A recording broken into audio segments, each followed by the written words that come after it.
তবে এটাও মনে রাখার বিষয় যে কোরআনী শাসন হঠাৎ করে আল্লাহ তাআলা এস্টাবলিশের হুকুম দেন নাই। It was a gradual process. For example মাদক কিন্তু দুনিয়ার কেউ কিন্তু এটাকে অ্যাপ্রুভাল দেয় না, বাট এটার প্র্যাকটিস সব জায়গায় আছে, এটা বাস্তবতা।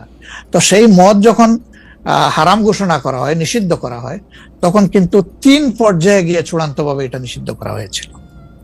তো এটা গ্রাজুয়াল একটা প্রসেস। আপনি একটা ক্রাইম থেকে, দীর্ঘদিনের প্র্যাকটিস থেকে মানুষকে সরাবেন, আল্লাহ তাআলার সেই বিধানকে অনুসরণ করেই আমরা আগাবো ইনশাআল্লাহ। 5 আগস্টের পর থেকে বিএনপির পক্ষ থেকে যেহেতু জাতীয় নির্বাচনের দাবি জানানো হয়েছিল, এটা নিয়ে অনেক তাদেরকে রঙ্গব্যঙ্গ করা হয়েছে।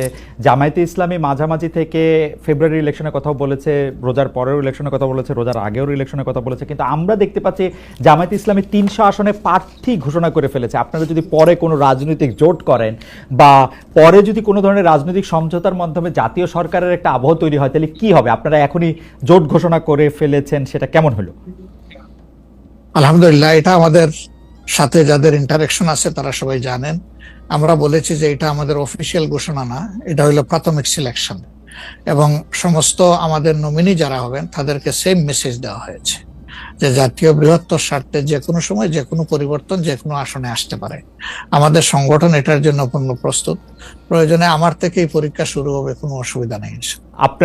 আপনার কাছে ছোট একটি পরীক্ষা, সেটি আপনার পরীক্ষা না, আপনার কাছে একটি ছোট পরীক্ষা। আপনি কুষ্টিয়া 3 সদর আসনে জামাত ইসলামের এমপি প্রার্থী হিসেবে ঘোষণা করা হয়েছে জনপ্রিয় ইসলামী বক্তা জনাব আমির হামজাকে, কিন্তু এদিকে আবার জামাতি ইসলামীর শুরা সদস্য জনাব ফরাদ হোসেন রয়েছেন, তার নামও জোরে সোরে শোনা যাচ্ছে। অনেকে বলছেন যে তৃণমূল জামায়াত আসলে পছন্দ করে নাই হঠাৎ করে এরকম একজনকে মনোনয়ন দেওয়া।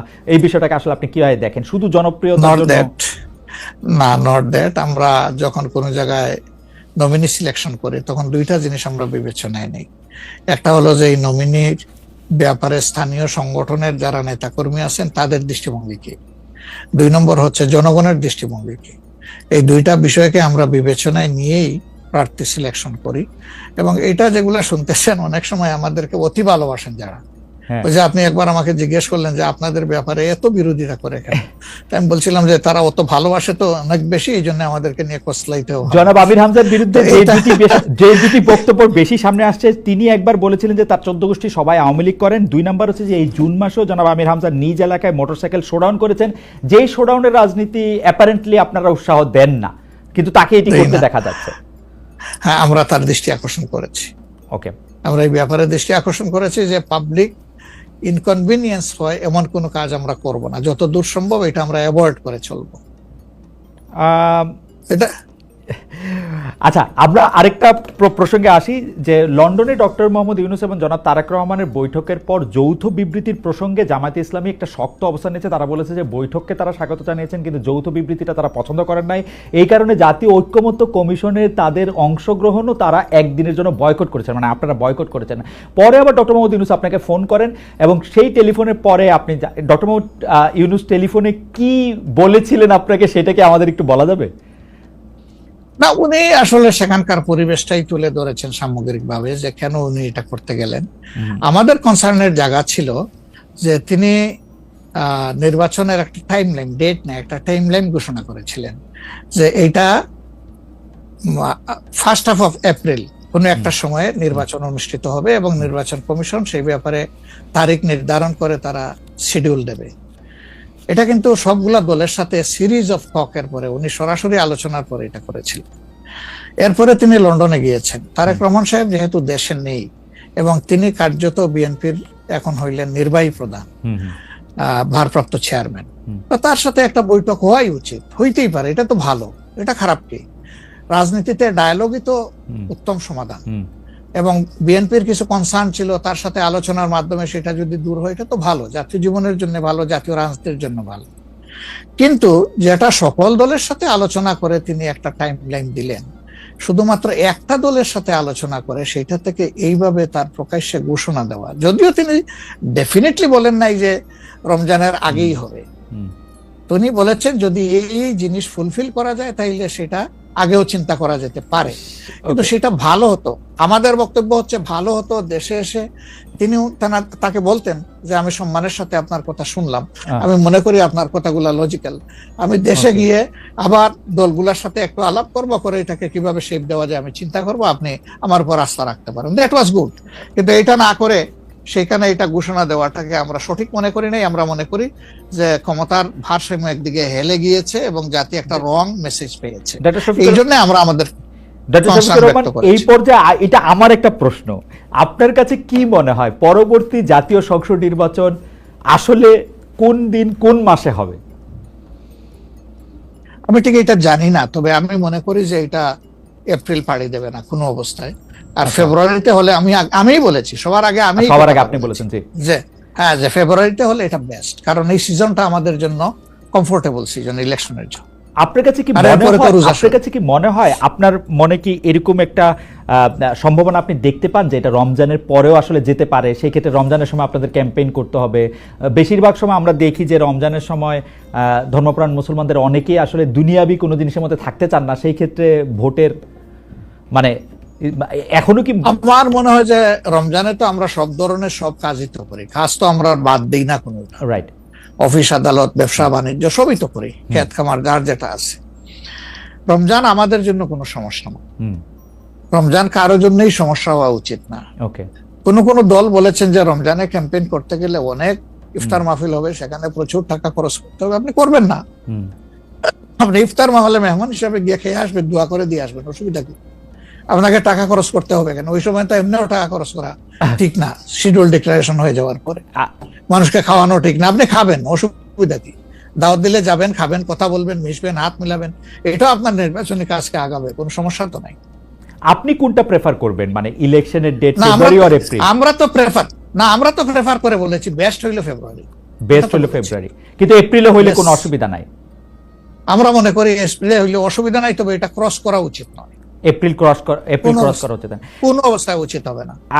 আপনি কি মনে করেন এখন যদি নির্বাচন কমিশন বলে যে তারা ডিসেম্বরে নির্বাচন দিতে চান, তাইলে কি আপনারা আপত্তি জানাবেন না আপনাদের এটা? হ্যাঁ, না, আমরা ওই যে 2-3টা জিনিস বলেছি, যে বেসিক রিফর্ম, তারপরে হচ্ছে আপনার দৃশ্যমান বিচার, প্রবাসীদের ভোট ইনকর্পোরেট করা, এই 3টা জিনিস যদি আমরা মিনিমাম পাই তাহলে ডিসেম্বর কেন, সামনের মাসে হইলে আমাদের কোনো আপত্তি নেই। ডিসেম্বর আমাদের দর্শক, আমরা দেখেন মূল থেকে কখনো বলি নাই যে এই মাসে হতেই হবে, এই শব্দ কিন্তু কখনো আমরা উচ্চারণ করিনি। আমরা এই ব্যাপারে ফ্লেক্সিবল।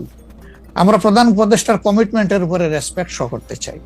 উনি বলেছিলেন ডিসেম্বর এই বছর অথবা আগামী বছরের জুনের মাঝখানে যে কোনো সময় তিনি নির্বাচন দিবেন। তা আমরা দেখতে চাই যে তিনি তার কথার উপরে আছেন। তবে এটাও ঠিক যে মে জুন এগুলা কিন্তু ইলেকশনের জন্য কোনো ফেভারেবল টাইম না। ইভেন এপ্রিলটাও একটু কষ্ট হবে, এই ব্যাপারে বলার অপেক্ষা রাখে না। ফেব্রুয়ারির চাইতে এপ্রিলে কিন্তু একটু কষ্ট বেশি হবে। আপনাকে যেহেতু মানে একটু তাড়াতাড়ি, সেজন্য আমাদের শেষ প্রসঙ্গ সেটা হচ্ছে বিএনপির সাথে জামায়াতে ইসলামের সম্পর্ক। আমরা দেখেছি যে আপনি এবং আপনাদের দলের নায়েবে আমির, তারা দুজনেই বিএনপির চেয়ারপারসন এবং ভারপ্রাপ্ত চেয়ারপারসন যারা লন্ডনে ছিলেন তাদের সাথে দেখা করেছেন। দেখা করার পরে আমরা রাজনীতিতে একটা ইতিবাচক সুবাতাস দেখেছিলাম। আপনি এসে ফেব্রুয়ারিতে ইলেকশনের কথা বলেছিলেন। এখন আবার ব্যাপারটা আসলে কোন জায়গায়, মানে জামায়াতে ইসলামী বিএনপি কি পরস্পর মুখোমুখি অবস্থায় আছে? তাদের মধ্যে কি আবার একটা সদ্ভাব, মানে আসলে অবস্থাটা কি এখন? না, আসলে সমস্যাটা আমাদের না, সমস্যা আপনাদের। আচ্ছা, মিডিয়ায় যারা আছেন তাদের। আচ্ছা, আমরা তো মুখোমুখি না, আমরা তো পাশাপাশি আছি। তো ওকে, আমরা এই যে ঐকমত্য কমিশন বলেন বা অন্যান্য মিটিং গুলা বলেন বা আমাদের নিজেদের মধ্যে কথাবার্তা বলেন, আমরা তো কোনটা বন্ধ রাখি নাই, আমরা সবটাই আছি। কিন্তু কতিপয় মিডিয়া, সবাই না, এই কুচায় কুচাইয়া টেনে টেনে সুতা বাহির করে কোথায় একটু বিএনপির মুখামুখি জামাত হবে, জামাতের মুখামুখি বিএনপি হবে। এটার মধ্যে জাতির কি কল্যাণ আছে আমরা বুঝতে পারি না। আমাদের তো ওরকম কোনো রেশারেশির সম্পর্ক নাই। আমি হচ্ছে যে দুটা, খালি আপনি মিডিয়ার কথা বলছেন, ভালো করছেন। এখন আমরা তো আসলে মানে মিডিয়া থেকে অনেক সময় তথ্য নেই। বিএনপির নেতার প্রসঙ্গে একটি সংবাদ শিরোনাম আমি পড়েছি, ভোট হলে তো তাদের গুরুত্ব থাকবে না, জামায়াতকে ফখরুলের খোঁচা। স্বাধীনতার অবিশ্বাসীদের সমর্থন করা যাবে না, মির্জা ফখরুল। আবার আরেকটা রিপোর্ট, আবার আরেকটা পত্রিকার রিপোর্ট, জামায়াতকে স্বাধীনতা বিরোধী বলা হলে অনেকের বাবাও রাজাকার ছিলেন, জামায়াতের সাধারণ সম্পাদক বলছেন। তো আপনি আসলে শুধু মিডিয়াকে না বলে, আমরা তো একটা নেতাদের মধ্যে আপনারে তত একটা দেখি না, মানে আপনারা আমি মনেই করতে পারতেছি না, আমি প্রাণপণে মনে করতে চেষ্টা করতেছিলাম, কিন্তু নেতা কর্মীদের মধ্যে তো ব্যাপারটা আসলে আমরা দেখি। না না, আছে, এটা আমি অস্বীকার করব না। জি, এটা যে কিছু নাই আমি সেটা বলছি না, তবে একটা কথা দেখেন যে আসলে গর্ব অহংকার বড় খারাপ জিনিস। ওকে, অহংকার আল্লাহ তাআলার চাদর, এটা নিয়ে কেউ টানাটানি করুক, এটা মহান আল্লাহ পছন্দ করেন না। তো গর্ব অহংকার করতে করতেই একদল কোথায় গেছে চিন্তা করেন। তারা তো সব সময় মানুষকে কুচিয়ে কুচিয়ে কথা বলতেন, রাইট। কোথায় তোমাদের ঈদের পরের আন্দোলন, কোথায় গিয়ে আশ্রয় নিবা, এই ধরনের অনেক কথাবার্তা ছিল না? অবশ্যই অবশ্যই ছিল। তা আমি এটা যদি আমিও বলি, এটা গ্রহণযোগ্য হওয়া উচিত নয়, এবং এটা অন্য কেউ যদি বলে সেটাও গ্রহণযোগ্য হওয়া উচিত নয়। কাউকে নিয়ে উপহাস করতে নাই। আপনাকে নিশ্চিত থাকতে হবে আপনি যাকে নিয়ে উপহাস করছেন, আল্লাহ একদিন তার কাছেই আপনাকে নিয়ে দাঁড় করাবেন, এবং তখন আপনি লজ্জিত হবেন। তো আমাদের কারোই এমন কথা বলা উচিত না যেই কথাটা বলে এরপরে আপনার মুখের দিকে তাকাই আমি হাসতে পারবো না, এমন কোনো কথা বলা উচিত। 10:42 বাজে, আমি কি একটা ছোট্ট প্রশ্ন আর করবো 2-1 মিনিটের মধ্যে, এটা উত্তর দিতে পারবো? প্লিজ প্লিজ প্লিজ, সেটা হচ্ছে যে বলেন। এটা আমাদের ইলেকশনের আগে তো অনেক ধরনের কথাই আসে, কেউ কেউ একটা জরিপ করে, কেউ কেউ নিজস্ব। আপনারা কি নিজস্ব কোনো জরিপ করেছেন আপনাদের আসন বা আপনাদের পপুলার ভোট বা পপুলারিটির ব্যাপারে? কেউ কেউ বলছেন এবার আপনারা 91-এর বিএনপি যেমন আওয়ামী লীগকে কাঁদিয়ে ক্ষমতা পেয়ে গেছিল, এইবারও আপনাদের এরকম একটা হইতে পারে, এটা কি আপনার মনে হয় যে মানে? মহান আল্লাহ সবচেয়ে ভালো জানেন, তবে আমরা জরিপ করেছি এবং আরো করব। আচ্ছা, আমরা যখন জরিপ করি তখন নির্বাচনী কোনো আবহ সৃষ্টি হয় নাই, সেটা ছিল নভেম্বর ডিসেম্বরে। আর আমরা এখন নির্বাচনী আবহ কিছুটা এসেছে, সকল অ্যাক্টর এখন ময়দানে কম বেশি ভিজিবল হবেন, তারপরে ইনশাল্লাহ আমরা জরিপ করব। তখন বোঝা যাবে যে আগের মূল্যায়ন আর পরের মূল্যায়নের মাঝে তফাৎটা কতটুকু। আর যেটা বললেন যে কাউকে খাদ দিয়ে খাওয়ার ক্ষমতায় যাওয়া, আমরা ভাই আসলে ক্ষমতায় যাওয়ার বিষয়টা দেখি না। আমরা দেখি যে এটা একটা বিশাল দায়িত্বের বোঝা। আল্লাহ যদি কখনো সে কাজের জন্য আমাদেরকে কবুল করেন, তাহলে আমরা শাসক নয় ভাই, দোয়া করেন আমরা যেন মানুষের সেবক হতে পারি। আপনাকে অনেক ধন্যবাদ। আমি শুধু শেষ কথা আপনার কাছ থেকে একটু জানতে চাইবো যে আপনি মনে করতেছেন এপ্রিলের পরে হয়তো নির্বাচন চাবেন না, ফেভার করতেছেন হচ্ছে ফেব্রুয়ারিতে হতে।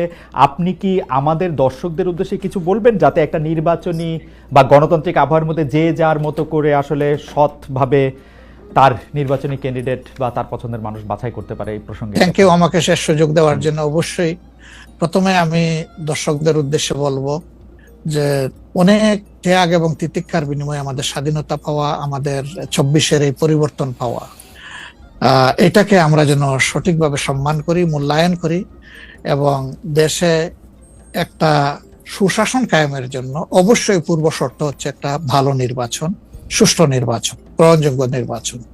সেই নির্বাচনের জন্য যে যেখানে আছে সেখান থেকে কোনো অন্যায়কে সমর্থন নয়, বরঞ্চ ন্যায়ের পক্ষ নিয়ে আমরা যেন দাঁড়ায় যেতে পারি। ন্যায়ের পাল্লা যেদিকেই থাকবে আমারও সমর্থনটা সেদিকেই থাকবে। কোনো অন্যায়, সেটা আমার দীর্ঘদিনের সম্পর্ক যদি কারোর সাথে থেকে থাকে, আমি যেন অন্যায়ের সঙ্গী না হই, কেউ যেন অন্যায়ের সঙ্গী না হয়। 2 নম্বর, যেহেতু প্রবাস থেকে আপনার সাথে আমার এই কথা, সেই কারণে আমি অনুরোধ করব যে প্রবাসীদেরকে শুধুমাত্র রিমিটেন্স যোদ্ধা বলে আমাদের দায়িত্ব শেষ হয়ে যায় না, বরঞ্চ প্রবাসীদের সবচেয়ে বড় অধিকার তাদের ভোটের অধিকার। এটা নিশ্চিত করার জন্য আমি আহ্বান জানাবো প্রবাসের যে যেখানে আছেন সেখান থেকে আপনাদের সর্বাত্মক, যেখানে আন্দোলন সম্ভব আন্দোলন, যেখানে চেষ্টা সম্ভব চেষ্টা, আপনারা এটা করতে থাকুন।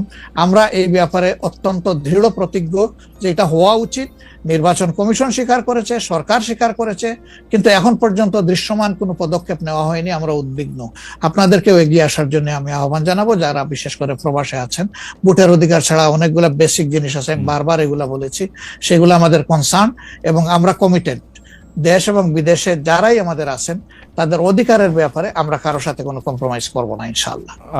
ডক্টর শফিকুর রহমান, আপনাকে অনেক অনেক ধন্যবাদ। আপনি আপনার সময় দিয়েছেন, আপনার জরুরি কাজ আছে, নাহলে আমরা আরো কিছুক্ষণ আপনার সাথে কথা বলার এটা সুযোগ নিতাম। ভবিষ্যতে নিশ্চয়ই আমাদের সেই সুযোগ আরো হবে। আপনাকে ধন্যবাদ। জি দর্শক, আমরা এতক্ষণ কথা বলছিলাম ডক্টর শফিকুর রহমানের সঙ্গে। আমরা নিশ্চয়ই ভবিষ্যতে আরো দর্শকদের সঙ্গে দেখা হবে। সে পর্যন্ত অনেক অনেক ধন্যবাদ। প্রিয় দর্শক, অনেকেই তো থাম্বনেল দেখে রাগ করে যে ভাই ভিডিওর শুরুতে কি টাইটেল দিছে নেই, ভাই টাইটেলটা যদিও মন গড়া টাইটেল, কিন্তু এটি সত্য, এটি বাস্তব, এটি চিরবাস্তব। আপনার কি মনে হয় যে এই যে টাইটেলটি দিছে, এই টাইটেলটি একদম ভাইসে আসছে? এরকম কিছু হয় না?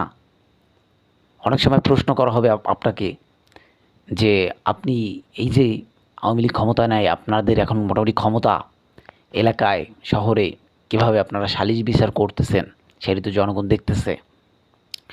এখনও যদি আপনারা আওয়ামী লীগের সুরে কথা বলেন, আওয়ামী লীগ যেইভাবে সালিশি করেছে সেইভাবে যদি আপনারাও সালিশি করেন, তাহলে এদেশের জনগণ কিন্তু আবার উঠে দাঁড়াবে, ঘুরে দাঁড়াবে। তারা কিন্তু একবার ঘুরে দাঁড়াতে শিখছে। আগে কিন্তু বাঙালি এইভাবে ঘুরে দাঁড়াইতে পারতো না সহজে। ওই 1971 সালে শেখ মুজিব টুজিব যা ছিলেন, ওনারা আরও যারা ওই সময় বড় বড় নেতা ছিলেন, তাদের ডাকে একটা সময় সাড়া দিছিল, পাকিস্তানের বিরুদ্ধে যুদ্ধ করছে 1971 সালে। যেই যুদ্ধের পরে বাংলাদেশটাকে আমরা একটি স্বাধীন রাষ্ট্র হিসেবে পেয়েছিলাম। কিন্তু এখন তো জামাতের আমির বা জামাতের যেসব লোকজন আছেন, ওনারা বলতেছেন যে তখন বাংলাদেশ স্বাধীন হয়নি, তখন পাকিস্তানের হাত থেকে বাঁচিয়ে ভারতের হাতে দিয়ে দেওয়া হয়েছে। এখন ওনারা বলতেছেন যে ভারত একদম কাছে, পাকিস্তান তো দূরে ছিল, কিন্তু ভারত একদম কাছে। পাকিস্তানের এই বাংলাদেশটাকে শাসন করতে হলে ভারতকে পারিয়ে তারপরে সে স্বাধীন করতে হতো। কিন্তু এখন দেখা যাচ্ছে যে ভারত তো একদম পাশে। আর ভাই টকশোতে আপনি কি দেখবেন? ঘুরে ফিরে সেই এক কথা, নির্বাচন কবে দেবেন, নির্বাচন হবে কি না। ডক্টর ইউনূস তো বলেই দিয়েছেন যে ফেব্রুয়ারিতে নির্বাচন হবে। আর আমি একটা নিউজে দেখলাম যে ফেব্রুয়ারিতে যদি উনি নির্বাচন নাও দেয়, তাহলে উনি ক্ষমতা ছেড়ে দেবেন। এখন আপনারা কারা ক্ষমতা নেবেন, কোন দল ক্ষমতা নেবেন, আপনারা একটু রেডি হন, আপনারা একটু রেডি বুঝেন, ভালো কাজ করেন, ভালো কাজ করে মানুষের মন জয় করেন। সেই আগের দিন কিন্তু নাই যে হুমকি ধামকি দিয়ে ভোট নেবেন। হুমকি ধামকি দিতে গেলে কিন্তু আপনারা একদম পিছন মারা হয়ে যাবে। আপনি যত বড়ই নেতা হন না কেন, বর্তমান বাংলাদেশের মানুষ কিন্তু ভাবতে শিখছে, কথা বলতে শিখছে, ঘুরে দাঁড়াতে শিখছে। তো ভালো কাজ করুন এবং মানুষের মন জয় করুন। আমরাও চাই যে যে দলটি সবথেকে ভালো কাজ করবে, মানুষের পাশে দাঁড়াবে, গরিব মানুষের পাশে দাঁড়াবে, বেকার সমাজের দিকে তাকাবে, তাদেরকে ভোট দিতে বাধ্য। তো যাই হোক, আজকের মতো এখানেই শেষ করলাম। আবার দেখা হবে নতুন কোনো ভিডিওতে। সেই পর্যন্ত ভালো থাকবেন, সুস্থ থাকবেন। যারা এখনও চ্যানেলটি সাবস্ক্রাইব করেনি, একটি সাবস্ক্রাইব করে দেবেন, যাতে করে পরবর্তী ভিডিও আপলোড করার সাথে সাথে আপনার কাছে একটি নোটিফিকেশন চলে যায়, আপনি সবার আগে আমাদের এই ভিডিওটি দেখতে পারেন।